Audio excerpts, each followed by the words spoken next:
le Maroc est considéré parmi les premiers pays dans cette course vers cette nouvelle forme d'énergie qui va façonner le secteur de l'énergie à l'échelle mondiale. On peut capter jusqu'à 4% du potentiel international, donc c'est pourquoi nous avons préparé cette feuille de route et bien sûr déclinée en plusieurs axes, recherche et développement, ressources humaines, investissement, partenariat à l'étranger, le zoning de l'hydrogène pour qu'on puisse capter des investissements. Et nous avons décidé bien sûr de créer une commission nationale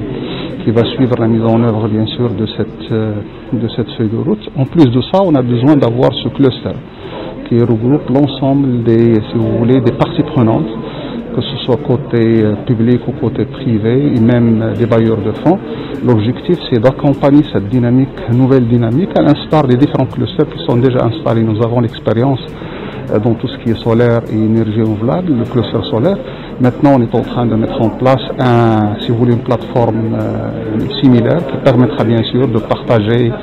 donc les points de vue, de même se concerter sur le climat des affaires pour qu'on puisse attirer le maximum d'investissements.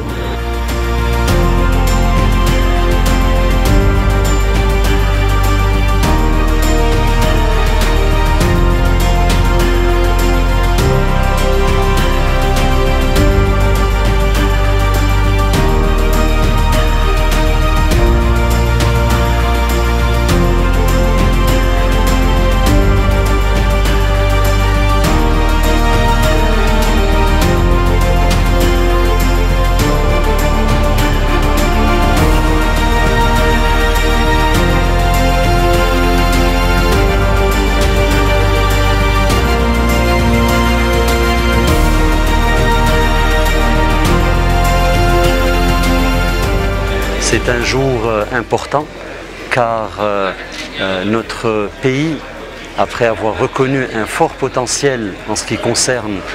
l'hydrogène vert en tant que matière première et également aussi en tant que vecteur d'énergie, a décidé de développer cette filière d'abord à travers la création d'une commission nationale pour l'hydrogène vert créée par le ministère en charge de l'énergie. Et aujourd'hui, les différentes parties prenantes se sont alliées pour créer ce cluster qui va être dédié à la recherche, à l'innovation et à l'industrie dans le secteur de l'hydrogène vert et de ses dérivés, ce qui va permettre d'accompagner techniquement, d'accompagner technologiquement les différents acteurs nationaux, renforcer les capacités et puis permettre de faire émerger cette filière à fort potentiel sur tous les maillons de la chaîne de valeur, en commençant par l'hybridation des énergies renouvelables, en passant également aussi par la production d'eau dessalée, dessalement, l'électrolyse, produire cet hydrogène, ensuite il faut le stocker, le transporter, la transformation de la chimie, transformation qui va après servir à créer de nouvelles matières premières, de nouveaux vecteurs d'énergie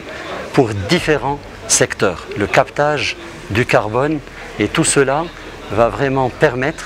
de décarboner notre économie nationale, de décarboner presque tous les secteurs, le secteur industriel, le secteur des transports sous ses différentes formes, maritimes, ferroviaires, transport de marchandises, jusqu'à ensuite après exporter ce vecteur d'énergie, cette matière première, contribuer à décarboner des économies de pays partenaires